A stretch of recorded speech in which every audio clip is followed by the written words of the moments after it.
Өнгөрсөн 11 сарын Улсын хурлын асуулгын цаг дээр Улсын хурлд гарч намын бүлгээс ерөнхий сайдаас бас яг энэ үнийн өсөлт гэдэг сэдвийн дагуу асуулга хийсэн. За энэ хүрээнд бол маш олон салбарт үнийн өсөлт тэрээс хэтэрсэн. За зарим зүйл нь болохоор энэ бас зохицуултын алдаанаас болсон. За ер нь Монголын эдийн засагт амжиргааны өртгийн хямрал буюу одоо энэ cost of living crisis гэдэг ийм зүйл тулгамдаад байгаа талаар бол бид бас ярьсан байгаа. Тэр утгаараа бол энэ амжиргааны өртгийн хямралтай хэрхэн аж тэмцэхийн макро эдийн засгийн бодлогын хүрээнд төсвийн бодлогын хүрээ мөнгөний бодлогын хүрээнд ер нь яаж энэ асуудалтай тэмцэх гэдэг дээр бол ач холбогдол өгж байгаа. Нэг тэр утгаараа бол энэ тогтоолын төсөлд дурдгдсан зарим нэгэн асуудлуудыг бол дэмжиж байна.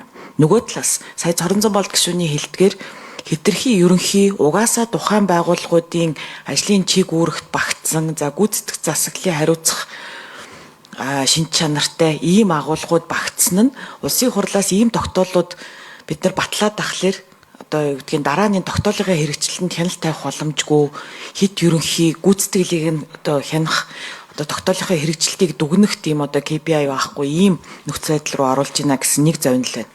За түүнээс гадна бас илүү том асуудал нь юу вэ гэхлээр энэ тогтоолын төслийг ер нь хэн санаачлаад яагаад өнөөдөр одоо эдийн засгийн байнгын хорооны гишүүдийн гар дээр ирж ийн вэ гэдэг асуудал байгаа. Яагаад вэ гэхлээр уул нь парламент дээр бол ингээд маш олон удаагийн хилцүүлэг яваад альва асуудлыг чанаад тэгээд энэ улсын их хурлын гишүүдийн нөгөө мэд хэрхийг хангаад гэдэг шиг ингэж энэ парламентын мэтгэлцээний явцад альва асуудал дээр нийгэмд ч тодорхой ойлголт өгөөд тэгээд ингээд одоо юу гэдгийг асуудлыг илүү боловсруулад тэгээд дараа нь бид нар тогтоолооч гэдэг юм одоо хууль тогтоомжоо батлах ёстой. Гэтэл энэ тогтоол бол одоо сая бол яг дөнгөж энэ байнгын хорооны хурал зарлагдаад хурал эхлэхэд л ирлээ. Тэгээд эдийн засгийн байнгын хорооноос одоо санаачилж байгаа тогтоол юм бол яагаад эдийн засгийн байнгын хорооны гишүүд нь энэ талаар мэдэхгүй хаагур өнгөрчвөө гэдэг асуудал юм. Тэгэхээр эндээс би энэ Улсын хурлын хамгийн газрынхнаас бөгөөд одоо энэ тогтоол яг ямар гормоор яаж санаачлагдаад яагаад өнөөдөр энэ байнгын хороогоор орж ирээд тэгээд үдээс хойш шууд нөө чуулганы хуралдаанаар орохоор тавьсан байгаа даа шүү дээ. Тэгэхээр энэ нөгөө нэг бид нар парламентын одоо юу гэдгийг хяналт шалгалтын ярих одоо юу гэдгийг парламент дээр байгаа энэ нээлттэй ил тод байдлыг хамгаалахыг хүсэж байгаа бол тэр нөгөө агуулгын зөв буруу байснаас үл хамааран энэ нөгөө дэгчин процесс нь нээлттэй ил тод явах хэрэгтэй. Тэгэхээр 30-нд орж ирээд 30-ныхоо орой баталдаг бай баймааргүй байна. Тэгэхээр энэ дэр надад нэг тодорхой хариулт өгөөч. Хаанаас орж ирээд яагаад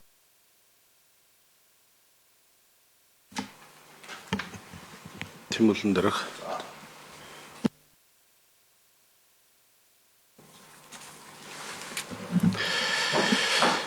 Улсын хурл хууль засаг хугацааныхаа дагуу 2026-аас 2030 оны Монгол улсыг хөгжүүлэх 5 жилийн үндсэн чиглэлийг бас баталсан. Тэгээд үндсэндээ үндсэн чиглэлийг бид нар батлах үед бол улсын хурлаас байгуулагдсан ажлын хэсгийн хувьд гол энэ макро эдийн засгийн доктортой байдлын хангалттай холбоотой асуудлуудыг голлож үзсэн. За энэ дотроо ирэх одоо 5 жилийн хугацаанд эдийн засгийн өсөлтийг 6%-аас багагүй түвшинд хадгалах, инфляцийг 5% өргөх, ядуурлыг 15 хүртэл бууруулах ч гэдэг юм уу.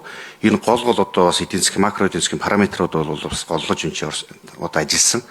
Тэгэхээр үндсэн чиглэлийг хэрэгжүүлэх хүрээнд бол бас улсын их хурл нэг яралтайгаар ажиллах зайлшгүй шаардлагатай байна. Монгол банк бол санхүүгийн зохицуулах орноос өгсөн мэдээллүүдийн хүрээнд бас ирэх саруудад энэ бараа бүтээгдэхүүний үнийн өсөлт бас нэлээд чангарах. За ингээд эдийн засгийн өсөлт гэсэн тодорхой хуваар одоо ингээд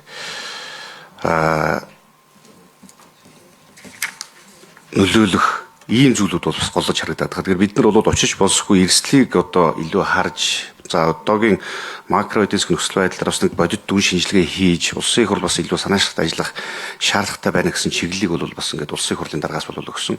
За энэ хүрээнд одоо үндсэн чиглэлийг баталсан ажлын хэсгийн зүгээс тодорхой яг үндсэн чиглэлтэйгээ холбогдуулаад за эргээд бид бүхний хувьд энэ ирэх 3 сар хүртэлх нь одоо хаврын чуулган хүртэлх 3 сарын хугацаанд ерөнхийдөө энэ Монгол банк санхүүгийн зохицуулах хороо засгийн газартай хамтарч ажиллах энэ ажлын хэсгийг бол их хурлаас байгуулах шаардлагатай байна гэж бол хараад байгаа. Их хурлын дарганы захирамжаар.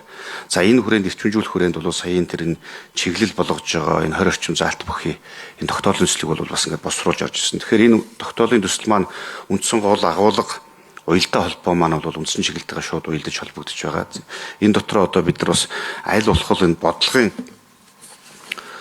одоо тогтолцооны өөрчлөлтүүдийг хийх тал дээр бас анхаарахгүй болвол үндсэндээ манай энэ ядуурлын төвшин болоод бараа бүтээгдэхүүн үнийн өсөлтийн асуудлууд маань бол цэвэр эдийн засгийн өрөөсгөл бүтцтэй холбоотой асуудлууд байгаа. Тэгэхээр бид нар энэ хүрээнд яг хуу улсын их хурл яг энэ эдийн засгийн бүтцийн алдаа оноонуудыг бас нэг илүү залруулах талаас нь бодлогын чиглэлээр нь бол ажиллаж тодорхой 3 сар гэхэд шаардлагатай болвол за тогтолцооны болоод бодлогын өөрчлөлтүүдийг бас өөртөө санаачилж оруулж ирья гэсэн ийм төлөвлөгөөтэй бол байгаа гэдэг бол бас хэлэх байна.